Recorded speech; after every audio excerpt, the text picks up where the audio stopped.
तो आज मैं आपको एक ऐसी शख्सियत से मिलवाने जा रहा हूं जिन्होंने अपनी मेहनत के दम पे सफलता का इतिहास रचा है।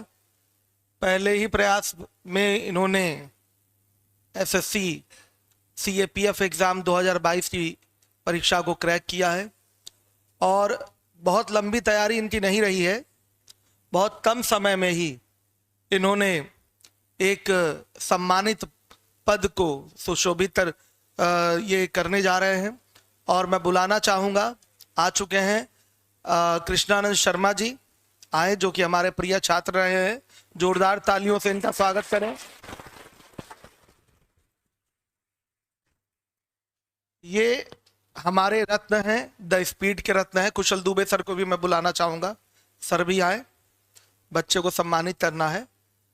तो अभी सीपीओ एसआई, जिसको अब सीएपीएफ एसआई नाम से जाना जाता है, पहले ये सीपीओ एसआई के नाम से था, तो उसमें इन्हें सफलता प्राप्त हुई है।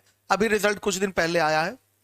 अभी द स्पीड से कितने सेलेक्ट हुए हैं सीपीओ में हमने काउंट नहीं करा, कई सारे बच्चों ने अपने डिटेल सेंड करे हैं।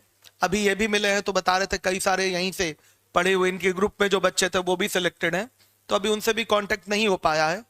जैसा कि आपको पता है कि एसएससी एग्जाम कोई सा भी एग्जाम होता है तो सबसे ज़्यादा सिलेक्शन आपके द स्पीड कोचिंग से ही होता है, चाहे वो एसएससी सीजीएल 2022 का एग्जाम रहा हो या उसके पहले के एग्जाम रहे हो, या आपका सीएचएसएल हो, या आपका स्टेट लेवल कोई सा एग्जाम यूपीपी हो, यूपीएसआई हो।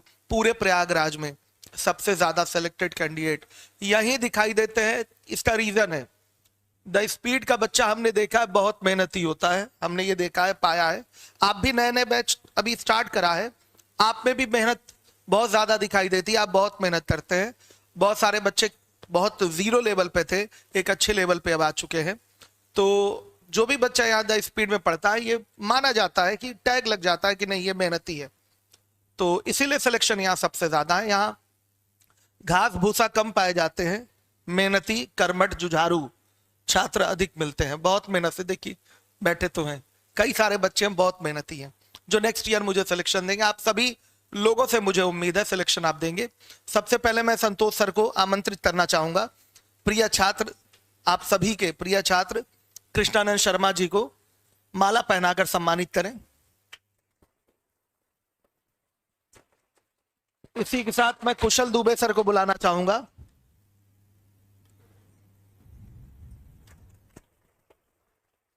अशफाक सर को बुलाना चाहूंगा और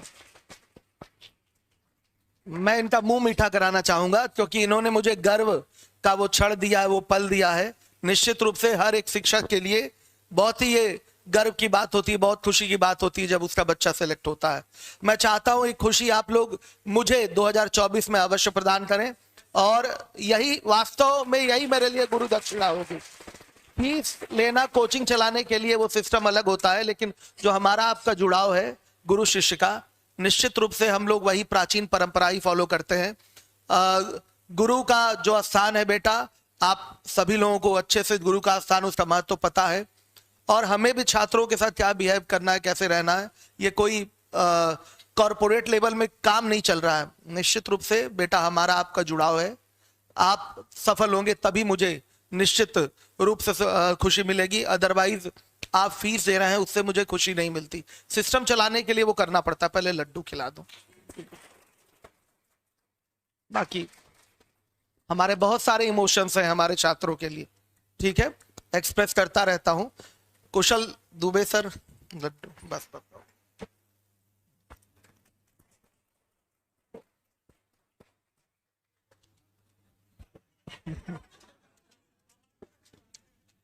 मैं इनके दो मित्रों को भी आमंत्रित करना चाहूंगा। दोनों मित्र कहाँ चले गए? दोनों बच्चे, तीन मित्र कहाँ हैं? तीनों कहाँ? आ जाइए बेटा आप लोग, आ जाइए। ये भी साथ के सारे बच्चे रहे हैं, ये लोग भी प्रॉपर सीजीएल की प्रिपरेशन कर रहे हैं। और अब थोड़ा थोड़ा थोड़ा थोड़ा पानी पहले पिलवाइए अशफाक सर, इनको तुरंत पानी पिलवाइए। पानी पिलवाइए।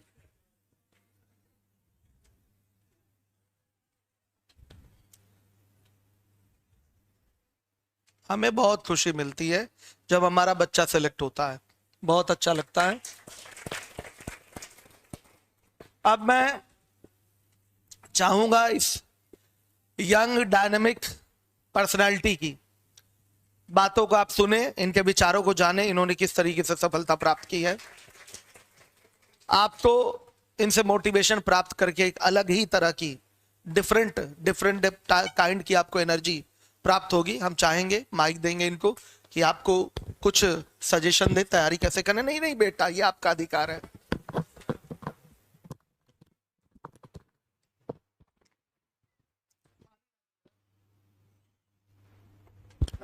हेलो।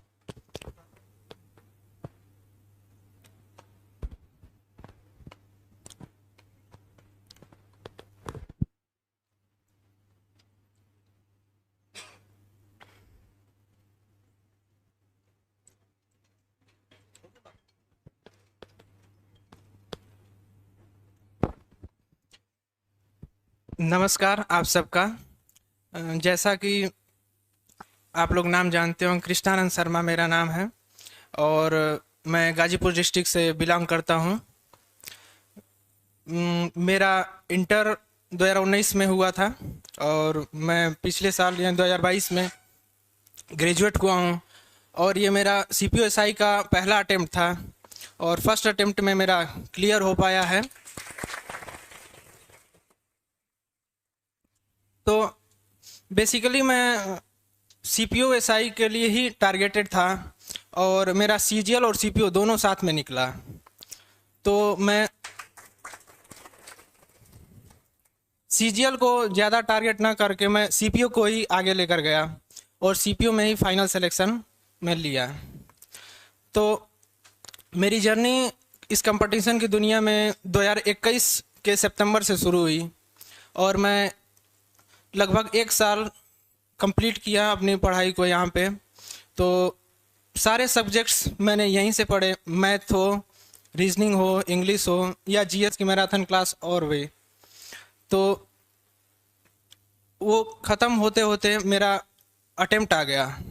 जैसे कोचिंग ख़त्म होते होते और सिलेबस ख़त्म होते होते मेरा फर्स्ट अटेम्प्ट आ गया और अटेम्प्ट दिया तो मेरा प्रीलिम्स हो गया आराम से। और मैंने बाहरी सोर्स द स्पीड के इंस्टीट्यूट के अलावा बाहरी कोई सोर्स नहीं लिया। इसका मेरे पास यही प्रमाण है कि मैं बाहर से कोई एक भी बुक खरीद नहीं पाया। मैं यहाँ से जो सीट मिलती थी, जितना कंटेंट मिलता था, केवल उसी को 5 बार 6 बार 8 बार 10 बार रिपीट कर करके प्रैक्टिस कर करके मैं पढ़ा हूँ, चाहे वो रीजनिंग हो चाहे वो मैथ हो। बाकी इंग्लिश के लिए तो आपको प्रैक्टिस करना पड़ेगा, चाहे रेफरेंस लेना पड़ेगा। और मैं बहुत खुशनसीब हूँ कि मुझे एक अच्छी इंस्टीट्यूट, अच्छे गुरु के मार्गदर्शन में रह के और सीखने का मौका मिला और शायद इसी वजह से मेरा कम समय में सिलेक्शन हो पाया। तो मैं आप लोगों से यही अपील करूंगा और यही रिकमेंड करूंगा कि आप जो यहाँ से पढ़ रहे हैं, जितना कंटेंट दिया जा रहा है, जितना बताया जा रहा है, जिस तरीके से बताया जा रहा है, केवल उस पर फोकस करें तो आप कम समय में किसी भी एग्ज़ाम को क्लियर कर सकते हैं, चाहे वो CGL हो या कोई भी एग्ज़ाम हो। तो अब इसके अलावा आपके कोई डाउट हो या कुछ पूछना चाहते हो तो पूछ सकते हैं। कोई क्वेश्चन, कोई क्वेरी हो, पूछिए।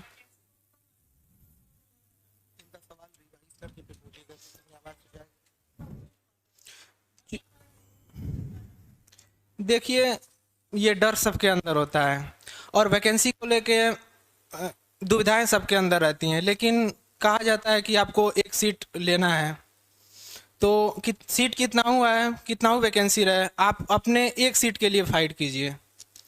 तो अब उस फाइट के लिए आपको previous mock, previous cut off सबको लेकर और उससे बेहतर करने के लिए यहाँ से गाइडेंस मिलेगा। केवल इसी को टारगेट कीजिए। आप वैकेंसी को छोड़िए, वैकेंसी कितनी आ रही है, कितनी जा रही है, किसी साल कम हो जाती है, किसी साल ज़्यादा हो जाती हैं, तो ये कहीं ना कहीं आप पे थोड़ी सी लक पे भी डिपेंड करता है या और भी चीज़ें हैं, लेकिन आपको केवल एक सीट के बारे में सोचनी है। वैकेंसी बहुत मायने नहीं रखती, वैकेंसी हर साल आ रही है, कुछ ना कुछ हो रहे हैं, चाहे यहाँ से हो या कहीं और से, मतलब थोड़े बहुत हर जगह से वैकेंसी मतलब फिलअप हो रही है। तो आपको उस पर टारगेट करना है, आपको ये नहीं देखना है कि कितनी वैकेंसी है, आपको एक सीट के लिए फाइट करना है।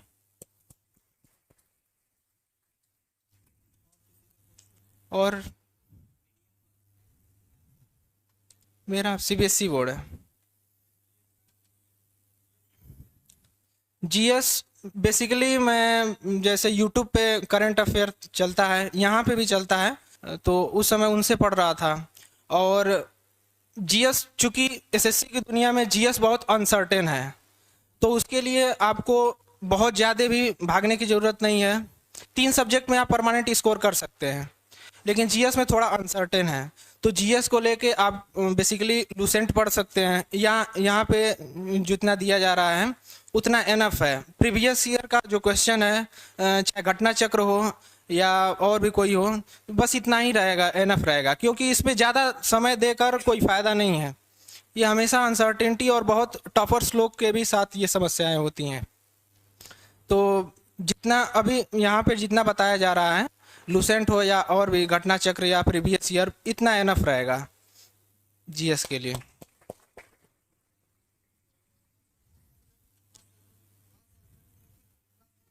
क्या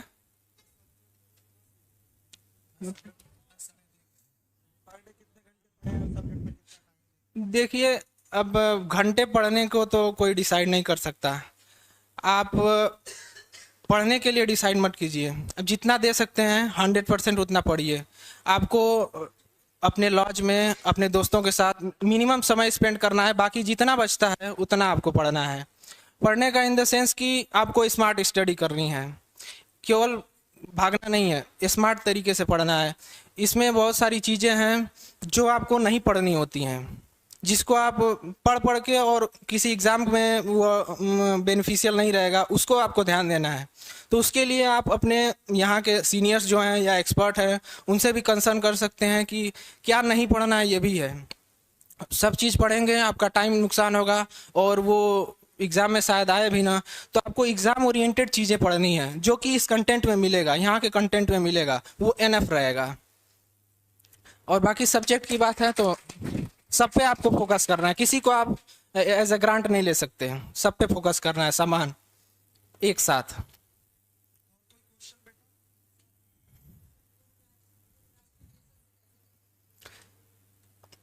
प्रोक्रेस्टिनेशन, अब इसके लिए आप कितना मोटिवेटेड हैं अपने टारगेट को लेके, ये डिपेंड करता है। आप अपने पेरेंट्स को, अपनी अपनी आर्थिक स्थिति को, अपनी मजबूरियों को कैसे देख रहे हैं, उससे आप अपने प्रोक्रास्टिनेशन को कम कर सकते हैं, या जितना मोटिवेट हो उससे आपको प्रोक्रास्टिनेशन को कम कर सकते हैं, या इन टाल मटोल कि आज नहीं कल पढ़ेंगे, कल नहीं परसों, यही कहने का मतलब है आपका। तो ये आपके टारगेट पे डिपेंड करता है, आप किस एग्ज़ाम को किस तरीके से अपनी आर्थिक स्थिति को मजबूत करना चाहते हैं, क्या करना चाहते हैं, वो आपको मोटिवेट करेगा, और टाल मटोल यानी प्रोक्रास्टिनेशन आपका कम होगा। ये मायने रखती है।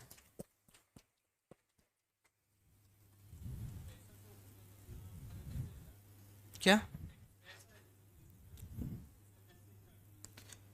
प्रेशर को, पहले तो मुझे ऐसा लगता है कि आपको सिलेबस को अच्छे से जानना चाहिए, चैप्टर्स को समझिए, सीट्स को एक बार देखिए कैसे कैसे क्वेश्चंस हैं।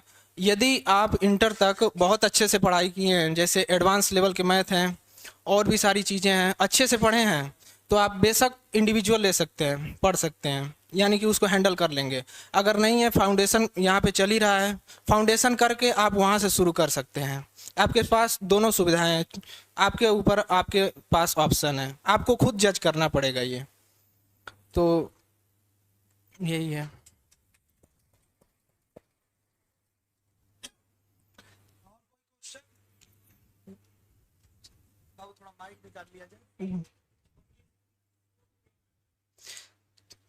मैं सीजीएल को छोड़ के इसको क्यों प्रेफर किया, यही आपका क्वेश्चन है। क्योंकि जब मैं इंटर कर रहा था तो मैं उसी टाइम सोचा कि मैं डिफेंस में जाने की कोशिश कर रहा, मतलब सोच रहा था। तो वो एनडीए, एयरफोर्स, इस सब के बारे में मैं सोच रहा था।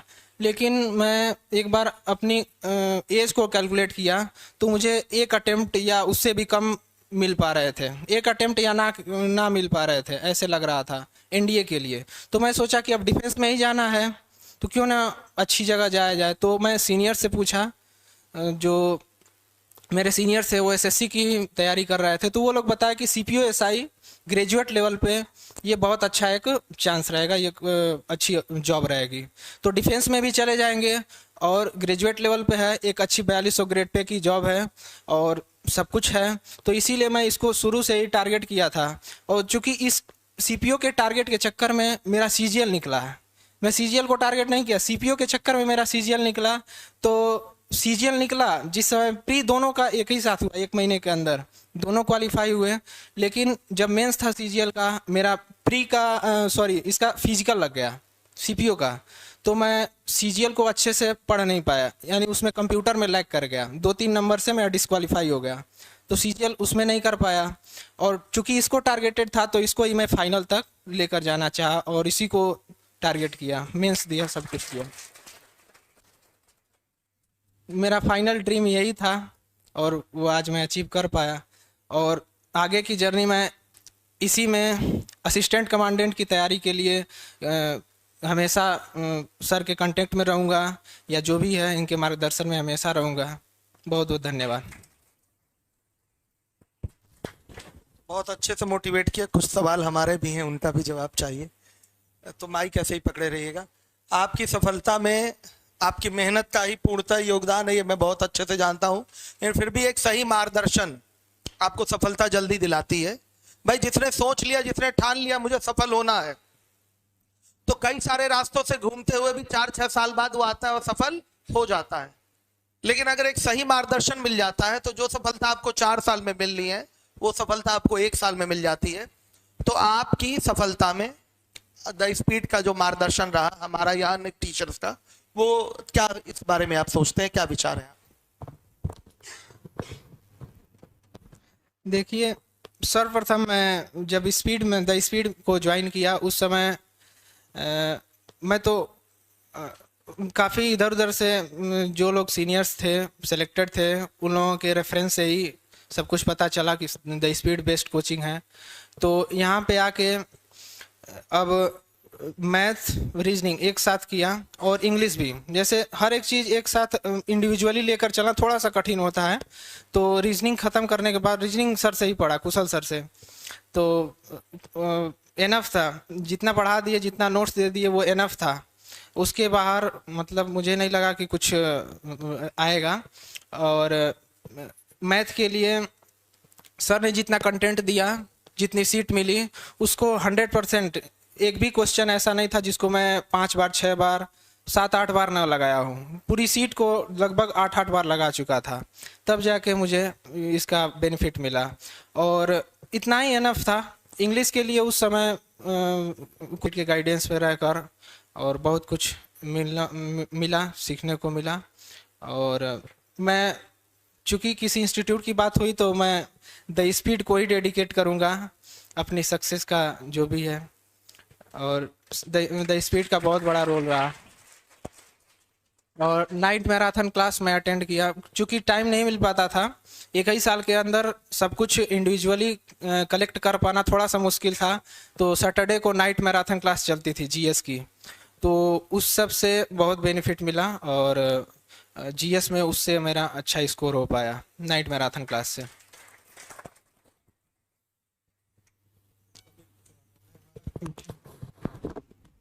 आज का युवा पीढ़ी रील्स बहुत देखता है, इस बार में आपके क्या विचार है?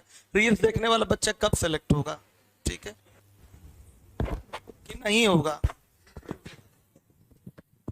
अब नहीं वाली बात तो मैं नहीं कह सकता, नथिंग इज इम्पॉसिबल। आप रील्स देख के अब जो करता होगा वो करता होगा, लेकिन मैं यही कहूँगा कि आप यदि आप कंपटीशन की दुनिया में हैं, एसएससी की दुनिया में हैं या किसी भी कंपटीशन की दुनिया में हैं, तो पहली चीज़ आप सोशल मीडिया से दूर हो जाइए। मैं अपना व्हाट्सएप, फेसबुक, इंस्टा जो भी था, जब तक मेरा सिलेक्शन नहीं हुआ तब तक ऑन नहीं रखा। और ये बहुत मतलब ईमानदारी से मैं कह रहा हूँ, इसमें कोई वो नहीं है कि मैं फॉर्मेलिटी के लिए कह रहा हूँ। और मैं एक ही टारगेट किया था कि मैं अपना व्हाट्सअप स्टेटस तभी लगाऊंगा जब मेरा सीपीओ का फाइनल रिजल्ट आएगा, और मैं फाइनल रिजल्ट के दिन लगाया। तो यही मेरा मोटिवेशन था कि मैं स्टेटस तभी लगाऊंगा या अपना रील्स तभी डालूंगा जब मेरा सिलेक्शन होगा। तो अब मैं अपना रील्स भी डाल रहा हूँ, देख भी रहा हूँ, अब कोई दिक्कत नहीं है। अब मुझे भी लोग देखेंगे और अच्छा लगता है जब फाइनल सिलेक्शन हो के और कोई आपको देखता है, आपसे मोटिवेट होता है। तो अभी कोशिश कीजिए कि रील्स से और बाकी सब सोशल मीडिया बाहरी डिस्ट्रैक्शन से बचे रहिए, और किसी से फालतू का विवाद नहीं करना है।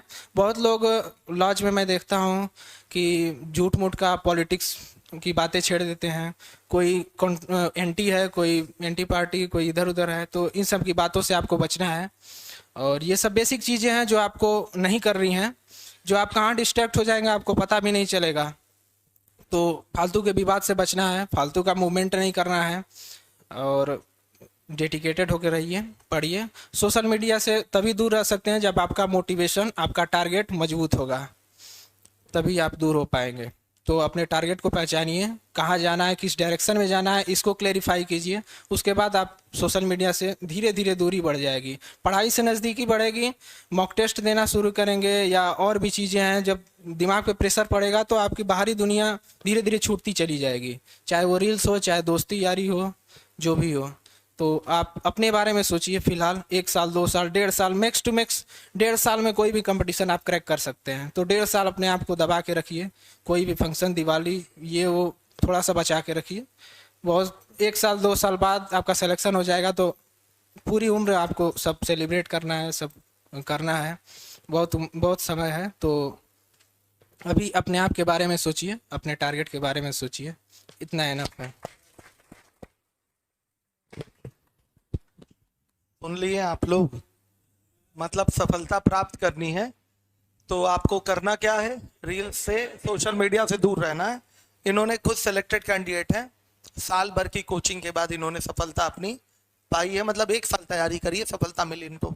इन्होंने क्या कहा कि मैंने सोचा था कि जब CPO-SI में फाइनल सिलेक्शन होगा तभी व्हाट्सएप स्टेटस लगाऊंगा, तभी रील्स बनाऊंगा। मैंने बोला आपको बेटा कि आप रील्स देखना बंद करो, एक दिन दुनिया आपका रील बनाएगी। तो आज इस बच्चे का रील हम बनाने जा रहे हैं जिसको आप देखेंगे, ठीक है, सारे सोशल मीडिया प्लेटफॉर्म पे, और भी बहुत सारे लोग बनाएंगे। और हमें खुद इस बच्चे के साथ सच्चाई है, खड़े होने में गर्व की अनुभूति हो रही है। हम चाहेंगे ये खुशी का पल, ये खुशी का जो क्षण है, आप भी मुझे प्रदान करें नेक्स्ट ईयर। अभी ये बच्चे महीने 2 महीने से ही तैयारी में लगे हैं, फाउंडेशन है। चूंकि अब सिलेबस बदल गया है तो फाउंडेशन ही पर्याप्त है, इंडिविजुअल की कोई जरूरत है ही नहीं।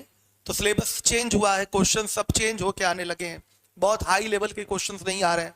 बस फाउंडेशन लेवल पे चीजें कवर करी आपने, प्रीवियस ईयर को कवर कर लिया पूरा, फिर फाइनल सिलेक्शन हो जाएगा। मॉक लगा लिया, कोई भी एग्जाम से पहले 100 मॉक लगा लिया, बहुत बेस्ट है। 100 मॉक लगाने का मतलब ये नहीं कि लगा के छोड़ दिया, प्रॉपर एनालिसिस किया उस पर, तो आप अच्छा कर पाएंगे। मुझे बहुत खुशी हुई, इतनी मौलिकता के साथ, इतनी सच्चाई के साथ, इतनी साफगोई के साथ इन्होंने एक एक स्टेटमेंट अपना आपके समक्ष रखा, और हर एक लाइन में इनके मोटिवेशन था। आपने ये रियलाइज किया होगा। और ये बच्चा कोई मोटिवेटर नहीं है, ये जो बातें निकल रही हैं, सफल होने के बाद ये अपने अनुभव को ये साझा कर रहा है बच्चा आपसे, किस तरीके से इन्होंने सिलेक्शन प्राप्त करी। ये कुशल दुबे सर के भी स्टूडेंट रहे हैं। मैं चाहूंगा कुशल दुबे सर इनके लिए 2 शब्द बोले। गुड आफ्टरनून आप सभी को। जब आपका रिजल्ट आया था तो सर ने फेसबुक पे पोस्ट किया था, तो मुझे लगा कि नहीं यार, मैं तो आपको पहचान रहा हूँ, क्योंकि नंबर आप स्टूडेंट क्लास में ज़्यादा होते हैं। जैसे अभी आपको मैं आज देखा हूँ तो शायद कल ना पहचान पाऊँ, लेकिन अब इनको कभी नहीं भूलूंगा पूरे ज़िंदगी भर, क्योंकि अब क्लास में तो पढ़े थे। आज जब गेट के बाहर मिले, मैंने इनसे कहा कि आपने इंडिविजुअल बैच का? हाँ सर, हमने पढ़ा था। तो कहने का मतलब ये क्लास में रेगुलर आते थे। मतलब मुझे लगता था कि आप इस वाले क्लास में यहाँ बैठते थे, इंडिविजुअल चलता था पीछे वाले में, और यह 3-4 बेंच छोड़ के एक ये बैठते थे कि इनके साथ इनके दोस्त हैं, चंदन लगाते थे आप, हाँ, आप 2-3 लोग एक साथ में आते थे, रेगुलर आते थे और ये लोग प्रैक्टिस शीट सॉल्व करते थे। और एक बार मुझे याद है मैं डाउट क्लास नहीं लिया था, तो इन्होंने कहा सर आप बीच बीच में डाउट छोड़ देते हैं। मैंने कहा नहीं, मैं डाउट जरूर लूँगा, और सैटरडे को मैंने डाउट इनका क्लियर किया था। तो ऐसे आप भी अगली बार नेक्स्ट टाइम आप ही का है, और मैं आपके उज्जवल भविष्य की कामना करूँगा कि आप जहाँ भी रहें आप खुशी से रहें। इसी के साथ मैंने वाणी का विराम दूंगा। धन्यवाद। संतोष सर, इंग्लिश के सीनियर टीचर को आमंत्रित करना चाहूंगा, बच्चे के लिए 2 शब्द कहें।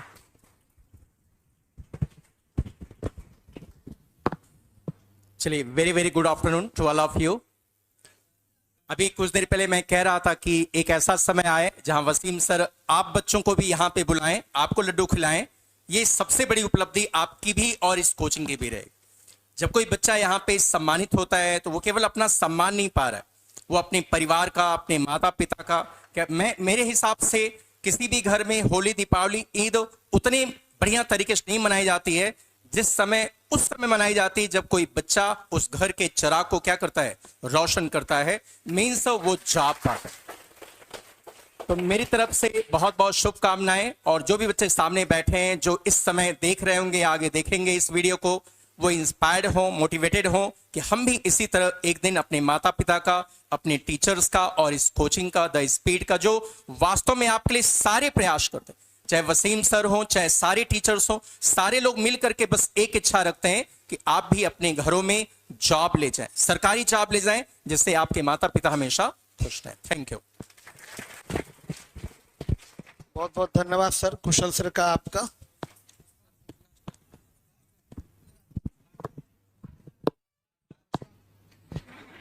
एक लास्ट बात कहना चाहूँगा जो बहुत ही मेरे लिए क्रूशियल था और बहुत इम्पोर्टेंट था, कि आप अपने सीनियर्स के टच में रहिए, अपने सीनियर्स के टच में रहिए, यहाँ पे जो एक्सपर्ट हैं उनके टच में रहिए, उनके मार्गदर्शन में रहिए। ये एक आप दूसरे नंबर के गुरु हैं, आप इनके टच में रहेंगे तो हमेशा आपको फ़ायदा मिलेगा। और जो भी मॉक देंगे, एनालिसिस करेंगे, तो उनके टच में होके ही शॉर्टकट या जो भी चीज़ें हैं वो सीख सकते हैं। तो ये बहुत ज़्यादा इम्पोर्टेंट है, बहुत ही क्रूशियल चीज़ है, इसको आप हमेशा नोटिस कीजिएगा और हमेशा सीनियर्स के और एक्सपर्ट के टच में रहिएगा। धन्यवाद। बच्चे ने जाते जाते भी सलाह देना अपना कर्तव्य समझा कि सीनियर्स, अच्छे सीनियर्स का होना जीवन में बहुत ज़रूरी है कंपटीशन वाली लाइफ में। क्योंकि ये देखिए, कोचिंग कंप्लीट कर दी, आप निकल लिए यहाँ से, फिर भी गाइड करने वाला कोई व्यक्ति होना चाहिए कि नहीं आपको। तो एक अच्छा सीनियर जो अच्छे स्टेज पे सिलेक्शन के करीब पहुंच रहा है या सिलेक्ट हो चुका है, वो आपको हमेशा मोटिवेट करता रहेगा। यहाँ जो एक्सपर्ट्स होते हैं उनके भी टच में रहिए, बच्चे ने बताया, क्योंकि हर जगह टीचर्स तो उपलब्ध नहीं होंगे ना आपके साथ, हम तो एक साथ सामूहिक रूप से सबको संबोधित कर देते हैं। लेकिन इसीलिए मैं कहता हूं अशफाक सर के टच में प्रॉपर बने रहिए आप लोग, अगर अपनी मैथ्स आप लोग अच्छी करना चाहते हैं। और जो भी एक्सपर्ट्स होते हैं उनके टच में बनिए। तो बच्चे ने काफी मौलिकता से हर एक एक प्रश्नों का जवाब दिया और बहुत खुशी की बात है, हम निश्चित रूप से आपके आभारी हैं शर्मा जी। सच्चाई बता रहा हूं कि आप अपना कीमती समय निकाल कर आए हैं, कोई आता नहीं है सिलेक्शन के बाद। बहुत सारे बच्चे सेलेक्ट हुए, सीजीएल में 500 प्लस बच्चे सेलेक्ट हुए। सीपीओ में काउंटिंग नहीं करी अभी हमने, क्योंकि अभी बहुत ज्यादा व्यस्तता हमारी इधर रही है। चूंकि मुझे ही लगना पड़ता है तब बच्चा रिस्पॉन्स करता है, क्योंकि भाई किसी को अशफाक सर फोन कर देंगे क्या वो रिस्पॉन्स करेगा? क्योंकि अभी बच्चे मैक्सिमम तो हमसे पढ़े हैं ना, अभी तो अशफाक सर पढ़ाना शुरू किए, लेकिन ऐसा नहीं सब बच्चे इज्जत करते हैं, क्यों शर्मा जी? तो लेकिन जो बच्चा जिससे पढ़ा होता है लोड उसी का लेता है, मानते हैं कि नहीं इस बात? तो लगाव उसका उसी से होता है। चाहे अभी संतोष सर ही फोन कर दें किसी को, अगर कोई बच्चा इनसे नहीं पढ़ा या कुशल सर ही फोन कर दे, तो कोई ज्यादा लोड नहीं लेता और सफल होने के बाद बच्चा बिजी भी हो जाता है। और मेरी लाइफ भी बड़ा बिजी है, बहुत कम समय है हमारे पास किसी को देने के लिए। बहुत सारे बच्चे नाराज भी हो जाते हैं हमसे, सफलता प्राप्त करने के बाद किसी ने मैसेज करा, मैं रिप्लाई कर रहा हूँ 20 दिन बाद उसको, तो वो नाराज नहीं हो जाएगा, वो फूट जाता है बच्चा। फिर थोड़ा सा सफलता जो प्राप्त किया उसको फुल इज्जत मिलनी चाहिए, ठीक है, प्रॉपर। और थोड़ा समय अभाव होने के कारण मैं दे नहीं पाता। आज तो संडे था और बहुत अच्छा लगा मुझे कि ये आए और स्पेशली अपना कीमती समय इन्होंने दिया आपको। जिससे देखिए इन्हीं के पीछे पीछे लग के कितने लोगों का भला हो जाएगा। अब आज इनसे इंस्पायर हुए आप लोग, इनके बताए रास्ते पर चलेंगे तो कितने लोगों का आज आपने भला कर दिया, उद्धार कर दिया। सच्चाई है शर्मा जी, इसको समझिएगा। तो बेटा समय अभाव होता है, सबको नहीं बुला पाता मैं। बहुत सारे बच्चे सीजीएल के कहते रह गए सर मैं आ रहा हूं, अब समय नहीं रहता, क्लासेस रहती सुबह से शाम तक। कोई भी आया उसको 1 घंटा कम से कम देना पड़ता है। 1 घंटा मैं दूंगा, दूसरे बच्चे मुंह बना के बैठ जाएंगे जो प्रॉपर यहाँ क्लास लेने आए हैं, तो इसलिए मुश्किल होता है थोड़ा सा। हाँ, लेकिन आगे मैनेज करेंगे। हमें बहुत अच्छा लगा, आप लोगों ने धैर्य पूर्वक इनको सुना और अच्छे प्रश्नों को रखा भी। अशफाक सर का भी समय आएगा, आ चुका है समय, इनका भी नंबर आ चुका है। बहुत बहुत धन्यवाद सर। और सारे क्वेश्चंस तो आप लोगों ने पूछ भी लिए हैं और इन्होंने आपके सारे क्वेश्चंस को बिल्कुल मोटिवेट करके एक जो रियल जवाब मिलना चाहिए, रील वाला नहीं रियल वाला, तो वो रियल वाला आपको जवाब मिला है। और उम्मीद करता हूं कि बहुत ही जल्द आप भी यहाँ पे आएंगे और माला के साथ आप खड़े होंगे और मिठाई खिलाई जाएंगी और आपसे भी बच्चे क्वेश्चंस पूछेंगे। जो आगे आपके छोटे भाई बहन आएंगे वो आपसे पूछेंगे कि क्या किया जाए, कैसे किया जाए। और इन्होंने एक बात आपको बताई है कि मैंने हर एक सीट के हर एक क्वेश्चंस को कम से कम 7 से 8 बार 10 बार लगाया है।